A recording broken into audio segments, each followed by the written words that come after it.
Sambar cook చేస్తే దానంత ప్రశాంతత ఇంకోటి ఉండదబ్బా.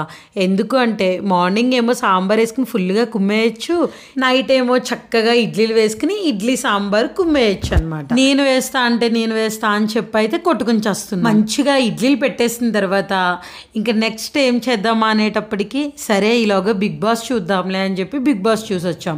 ఇడ్లీలు అయిపోయే టైం కల్లా ఒక 10 నిమిషాలు బిగ్ బాస్ చూసేసి మంచిగా ఒక 2 గిన్నెలు తెచ్చుకుని ఇడ్లీలు వేసుకుని దాని పైన మంచిగా కారప్పొడి జల్లుకుని సాంబార్ వేసుకుని పోసేసుకుని ఒక 2 మినిట్స్ నానిన తర్వాత అప్పుడు స్పూన్ వేసుకుని తింటే ఉంటది అసలు అబ్బబ్బబ్బబ్బా. అందుకే సాంబార్ ఇడ్లీ అంటే అంత ఫేమస్. మరి మా చెల్లి నేను సాంబార్ ఇడ్లీ కోసం ఎలా కొట్టుకున్నాం. రీతు కూడా ఈ రోజు గేమ్స్ లో ఫైనల్ గా అందరినీ ఓడించేస్తే అంత హ్యాపీగా అనిపించింది. ఎనీవేస్ బాగా ఆడింది అనుకోండి. అలానే మేమిద్దరం తిన్న సాంబార్ ఇడ్లీ కూడా ఎక్స్ట్రాడినరీగా ఉంది. మీలో ఎంతమందికి ఇష్టమో కమెంట్ చేసేయండి.